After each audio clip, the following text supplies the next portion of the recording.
As we always do about this time, sucker shit. You know, I was thinking. Uh-oh.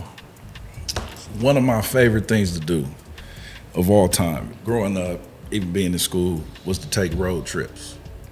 Okay? I love a good road trip. You know, I'm from LA, so Vegas, done that a bunch of times. San Diego, we road trip, you know. And there's rules to the road trip. You got the dude that's the snack dude, right? He got to make sure that he got whatever. Niggas like Ruffles, you got to make sure you got the Ruffles.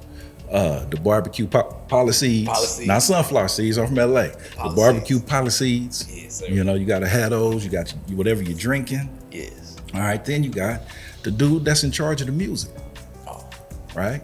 The music gonna set the tone for the trip, right?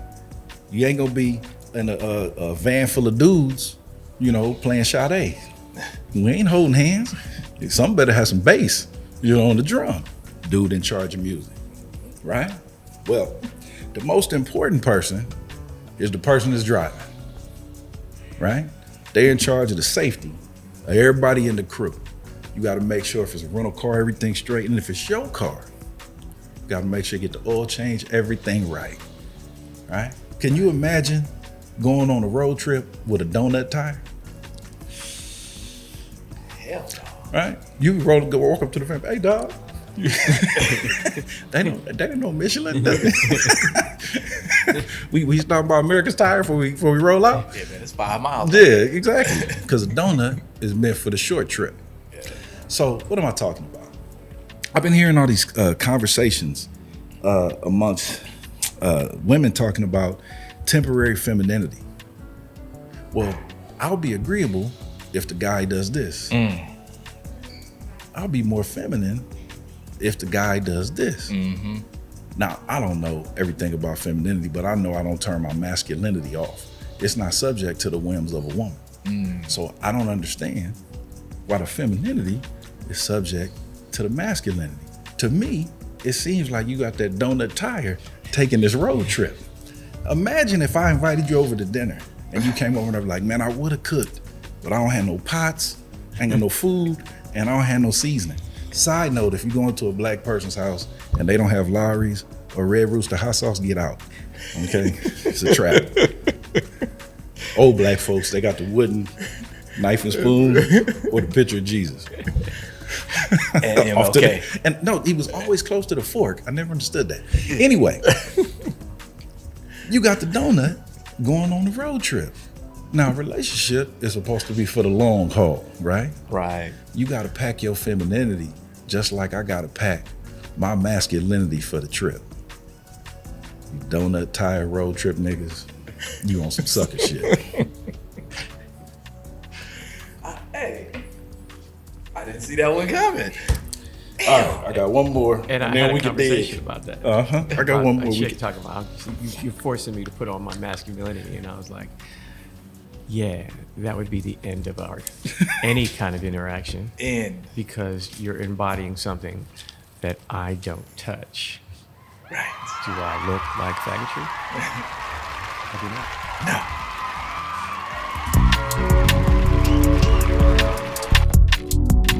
We're the foundation for everybody else's struggle, and they have passed and surpassed us.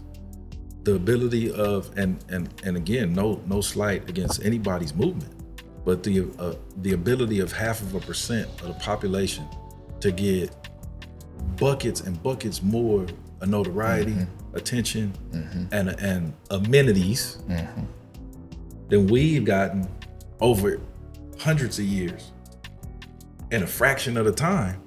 It's a hell of a point. Yeah.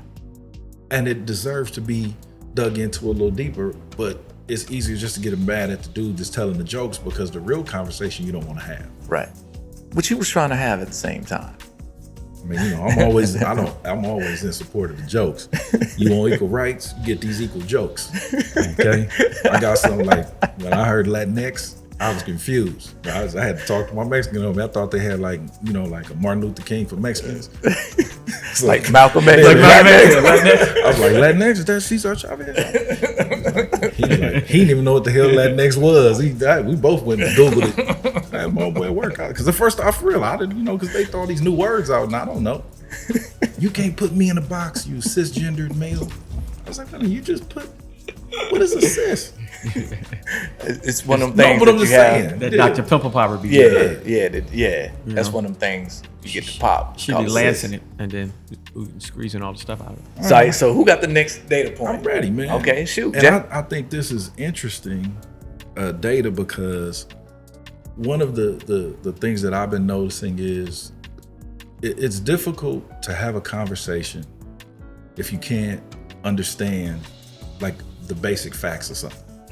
You're operating from two different places, or you are answering two different questions, right?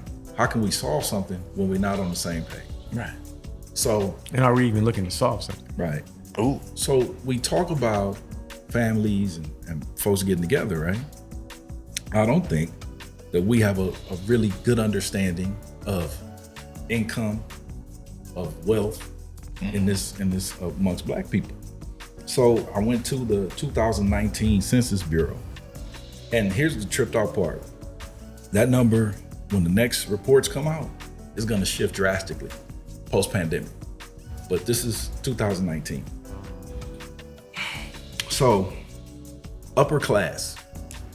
This is what they're calling the upper class. This is Black households that make $200,000 a year or more. That's upper class? That's upper class. Wow. Good luck in LA. 3% of Black households nationwide. Wow. Okay. Upper middle class is 150 to 200K. That's 4% of Black households. What they're calling the middle class is 50 to 150K. Okay. That's 36% of Black households. That is a hell of a range, though. 50 to 150. To 150. Is what they're calling the middle class. That is hell of a And range. I think that range is because you said good luck in LA, because some of this is regional. Yeah. Cost of living in LA versus cost of living in, say, St. Louis or something. Yeah. Yeah, Right. if you was making 60 in Gaston, That's what, Ah, okay. Working class, 25 to 50K. That's 25% Black households. Working class to poverty, which is under 25K and under, is 32% of Black households. 1/3. Damn. And 19% makes under 15K. Extreme poverty. Okay? Wow. The average household income is $43,862 median household income. Married couple family income is $81,543. Single woman head income $35,354. Median income amongst men $40,370. Women $35,963. Couple things that strike me. We need to turn off BET. We need to turn off all these different videos. We need to turn off a lot of our talking heads. We need to stop looking at the LeBrons of the world. We need to stop looking at the Denzels or the Oprahs and thinking that that's normal. They are an aberration. I appreciate them all. Congratulations on your success. But the average Black folks in this country, the average Black man is making 40, the average Black woman is making 35, right? And they arguing with each other over, I don't need you, you don't need me. No, together you make 75, and together you have a much better life. But we don't know where we're at. So when the sister says, when you say to those sisters, the majority of Black men are in the middle class, well, what if they don't understand what the middle class is? That part. What if the middle class to them is $100,000 or more, Well, no, that puts him actually in the top 5% of black men. Mm-hmm. I'm not telling financial business, but how tall are you? 6'1". And you make over $100,000 a year. Yes. You are officially in the top 3% of black men. Actually, my household made. Yeah, no, you're officially in the top, and we don't think of it that way. Right. Right? You're not walking around with attitude like I'm a top 3%er, but that's what the numbers bear out. Right? So we're not even talking the same conversation. People don't know where we're at. True. Good point. So I'm trying to absorb that. What struck me about those numbers is that you said the median black male was 40,000. 40,370. Now here's the thing, somebody else come with another one. Well, my study says 42. Okay, well, whatever. Okay, 42. Whatever. Like, your study ain't gonna come back with 100. I can tell you that much. Well, here's the thing that. What's up, mama? Here's the thing that struck me. It was the gap between the median black man, black woman. Black women would say, "See, black men make more." The data says there's more black women making 35. Yeah. About 600,000 more or something like that. It's more black women making more money than there is black men making that amount. And what they don't factor in is brothers who are in prison making that dollar or nothing. Black men do better and worse. Yes. Right? So yes. For your sisters to say there aren't a lot of good black, no, there's plenty of successful black men out there. Right. There's also plenty of, we're in LA. In LA, as black men, we make up less than 5% of the population, but we make up 70% of the homeless population. Yep. But we're also in LA where there's a bunch of black dudes that's doing well. Mm-hmm. We're doing well and we're doing very poorly. Mm-hmm. All right. Women occupy a middle ground space that we don't occupy in those same numbers. And that's just what the data is. Right. Now, that has nothing to do with your personal experience. Yeah. Okay, Keisha.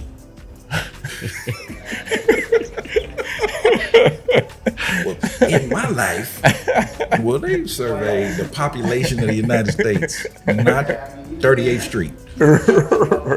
And what I noticed in looking and preparing for the show is that when I look for data about disaggregated data of black men and women, it's you have to dig, because they'll say a stat like, okay, here's the homeless population, here's the homeless population of black folk, but they won't disaggregate it to men and women. Mm-hmm. They won't disaggregate. It's harder to find the disaggregation of incarceration rates. They'll have, it's harder to find disaggregation pieces around the suspension rates.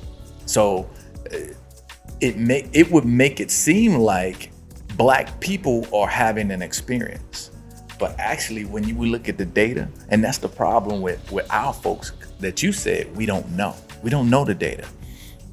Black women will talk about intersectionality and say, hey, they're the most downtrodden of our folk, but not know the data. The data doesn't show that. The data says there's more black men homeless, we have the highest suicide rates, we have the lowest life expectancy, we have the lowest health outcomes, we have the highest incarceration, we have the lowest high school graduation rates, we have the Latinos lower. Latino males are slightly lower. Well, between black men and black women. Yes, definitely. Between black men and black Latino women. men Let me make this clear. Without those things I was talking about, it was between black men and black women. No, go ahead. I'm sorry. Go ahead. So when we talk about black women talking about how bad they got it, like, you don't know the data. And what that is that's a supposition, is what they're doing. Because what they're doing is they're saying, okay, blackness does poorly. Women do poorly. Right. Therefore, black women do worse. Exactly. And they're taking that, and it seems like a logical conclusion to it, but it's actually not supported totally and entirely. This is not binary. You know what I mean? Right. By and large, there are many metrics in which black women are doing worse.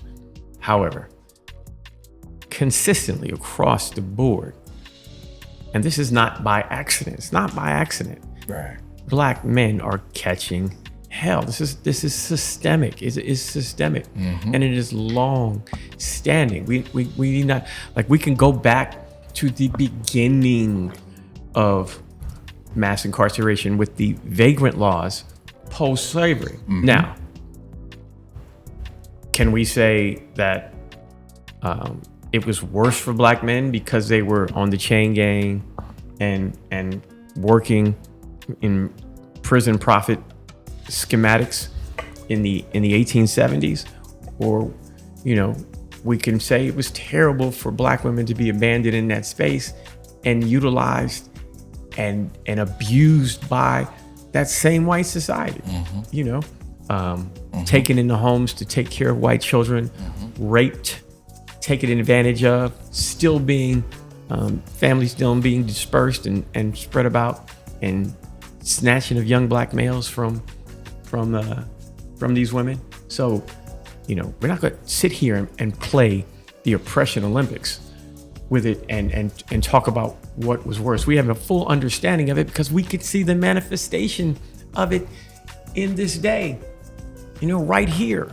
You have to remind people that before the Declaration of Independence, you had 180 years of bondage, structured bondage, 180 years before this country was officially founded. Okay, so this is long-standing, systemic attack on black male family, period. Not all of these other things, not BIPOC, indigenous people, black people, you know, two very specific populations were attacked in a very specific way. So when we make these alignments, and these people in the BIPOC whole construct, when they won't acknowledge the nuance of that and the history of that in this country, you know, Chinese Exclusion Act, all those Asian laws, and to go after Chinese immigrants and things like that, wholly identified and understanding Japanese internment camps, all of the virulent, disgusting nature of all that. However, there is some systemic psychological ramifications of just that 180 years before 1776. Yeah. I was, you know, they have those 4K Ultra TVs. High def ones, like you watch the game, you can see the blades of grass. And then remember the old black and whites, we used to have the wrench and the foil. Turn channel. Yeah. A lot of us black folks are still on wrench and foil when it's 4K Ultra to look at. Right. There's more information, there's more data, Yeah. there's more stuff we can look at, Yeah. but we still stuck on this black and white with the foil on top. That's on top of the other TV. So I want to be clear about what we're saying. At least what I'm saying. I don't presume to speak for you guys. I want to be clear about the point I'm making and what I'm saying. Because somebody's going to hear this data and go, are you saying you have it worse than black women? No, I'm saying we both had it bad. And these are the situations where we have it worse. These are the situations where you're suffering worse. Both of us are suffering. And so that empathy that you say is so important, let's have some. And let's have some perspective on what's going on, right? I'm not trying to win this contest. I wish you was right and we wasn't at the bottom of these damn numbers, or the top, whichever you want to look at it, right? Who trying to be the worst at every damn thing? Gold medal in the oppression Olympics. That's what I'm saying. Woohoo. And also my point is, my second point is, I'm not expecting the folks that have been on top to reach down and pull me up.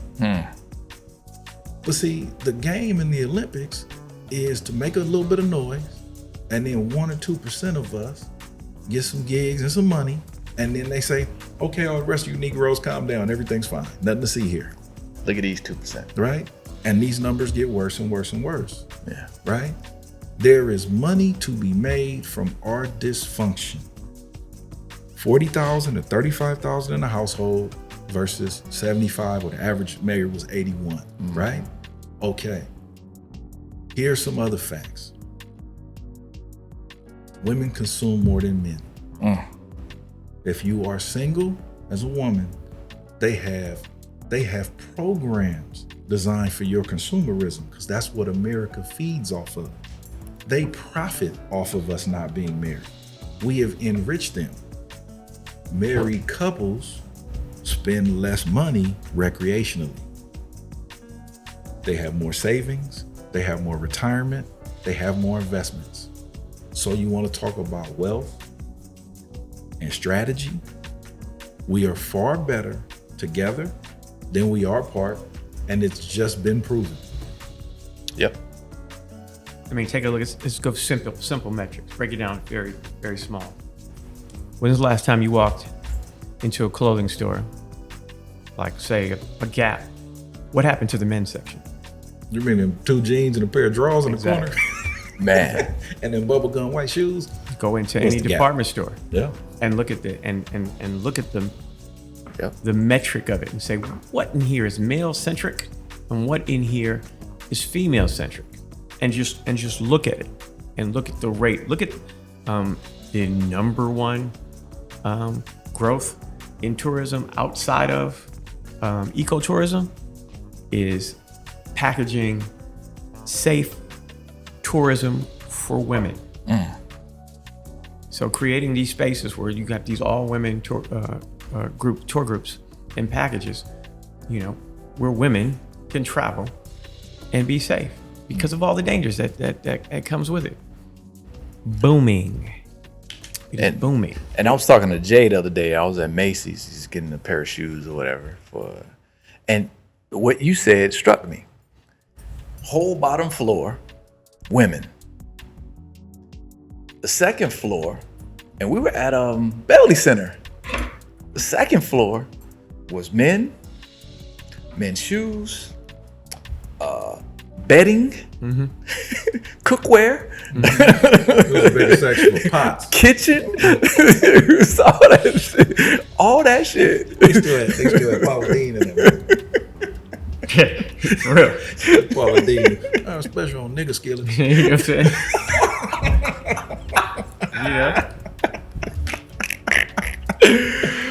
Oh, that's hilarious. I would slide one more in, and then I'm gonna pass it to you, Ren, because these stats tie in, and I'm just piggybacking on the back and forth he was having, because one of the ladies' questions was, "Where are these men at?" So I happen to find the top 5 cities for full employed Black men. Now these are large cities, populations of 50,000 or more. And this is per 100, okay? Versus Black women. Okay. So the number 1 city for full-time employed Black men, and this is as of 2019 again, the numbers post pandemic haven't come out, and I think things will shift. San Diego, California, 167 Black men to 100 per 100 Black women. San Diego. Wow. Number 2, I like that Seattle, guy. Washington, 139 to 100. I like Seattle. Denver, Colorado, 134 to 100. Gorgeous city. Phoenix, Arizona, 120 to 100. Too hot, I ain't fucking with it. And this one is going to surprise you.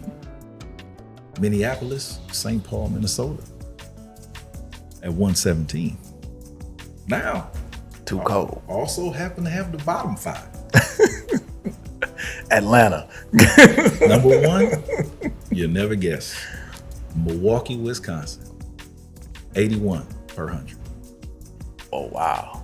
Well, number 5, I'm sorry. Well, I guess It's the bottom 5, so number 5. Oh, my guys from Milwaukee struggling. Next, Birmingham, Alabama, Really? 80 per 100. More women. Little Rock, Arkansas, same 80. Banging. Banging Little Rock. I can't see fade. Cleveland, Ohio. Wow. Shout out to the Cavs and the Browns, 78. cousin struggling in Akron. And tied, Cleveland was tied as the worst with St. Louis, Missouri. Same 78 per 100. Y'all got the Cardinals and Nelly, but y'all ain't got brothers employed. Wow. The St. Lunatics been out. They got Budweiser. They've been unemployed since. There's probably a lot of women working at Budweiser. Since Nelly's show got canceled on BET. And that I actually pulled that from blackdemographics.com. And the interesting thing that I will say as a side note is, and I don't know the woman's intentions and I don't know her, so it's not personal, but maybe when you assume and you're disingenuous in your engagement, you can't see the person you're dealing with is genuine. So she wouldn't look at that website because she thinks it's a trick. However, if you look at that data, it's a lot of that data does not complement black men. No, specifically the marriage stuff. A lot of that data is hard on brothers, but the fact is what the facts are. But in her mind, you was trying to run a little game. But if she would have just www.blackdemographics.com, She would have seen it. You would have seen that Right. what you were presenting was just a full picture, Right. right? But what happens when you have to look at the full picture? Sometimes when people used to that black and white TV and they see that 4K, it's too much. Too much. Yeah. And maybe you just want to stay, you know, In your comfort zone. with your foil because you're comfortable there. Yeah, and your pliers. You wearing a Snuggie, nigga. And it goes to discussion we had a while back about when you're having an exchange or an argument or any kind of just a plain old discussion. What are you doing? Are you having this argument or discussion for the purpose of winning, or are you having this discussion for seeking greater understanding? Right. And so when you get into a space like that, into those, you have that Facebook group, and people, they're no different. They talk about people about the Trump people and the MAGA people and things like that, and how they're looking for the echo chamber and whatnot. That's exactly what they were doing in that room. They're looking for people to codify their thoughts, and they were Everybody looking for I know.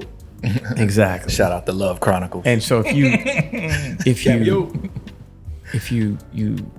she had gone on there and just looked up the simple marriage stats about black men and the percentage of black men that marry outside of race. Now, granted, we're lower than everyone else, but black women are still marrying black men at a higher rate than black men are marrying black. You know what I mean? Like the black women are not venturing outside at that percentage. She would have seen that right off the top. Yeah. Right off the top as she pulled it up. But because that information came from Rob, and she said he was pulling him out of his ass, and then put a nice illustration of a peach. I couldn't see the animation part because I don't have Instabook or Facegram as Bill Belichick said. But she was just looking for validation in her points, and she didn't have to look far. A couple of sisters came right in and validated her and said, none of them looked at the website. As opposed to saying he's lightweight disrespectful, as opposed to heavyweight disrespectful. So when she said that, I was like, well, maybe, Rob says some slick shit. You know what I mean? He's a slick ass cat. He says slick shit all the time. Yeah. Let me see. I know my brother. You know what I'm saying? And then you look at the exchange, you're like, And I was like, wait. no there. This ain't even good. You know what I'm saying? Normally, he'd throw a jab in there. He didn't even do no Rob shit in here. He didn't. I'm kind of disappointed in him because I actually was expecting him to throw a jab. He was actually quite even-handed. I actually got on his case for not doing it. 100%. I was like, the time. As his boxing coach. He's like, jab. When come on, man. I felt like I was coaching Wild. The time when I want Rob to do some Rob shit, Right, Rob didn't do the Rob shit. I was like, wait. And got shitted on. Pejoratives. Yeah. Pejoratives. Let me look. There's got to be some. No. So just data. So 2 things. Number 1, 85% of black men that are married to a black woman. And it's 89%, might be 90. So you know, it might be off a percentage point of black women that are married to black men. So we are marrying each other. No, it might be a little bit over 90 now. However, What's the gap? Go on, bust the gap. there are 2 million more Yep. black women, the population, and almost 400,000 more black men are married.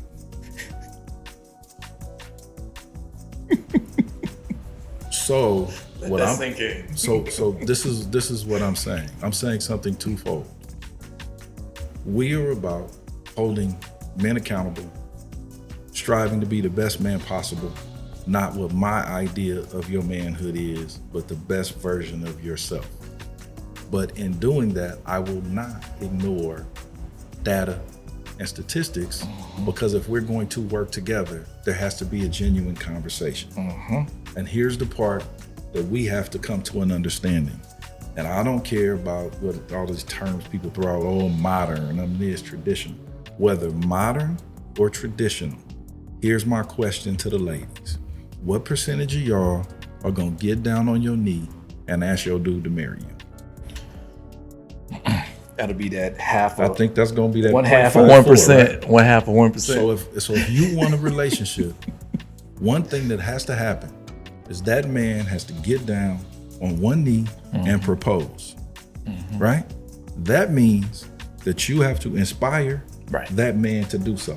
Right. So you need to know what that man wants. There it is. There it is. Unless you're gonna get down on your knee and propose. Stay curious. Because in order for that man to secure you, because you hold the key to the sex, he figured out what you want. Yep. Ergo, multiple baby daddies. But that's another conversation.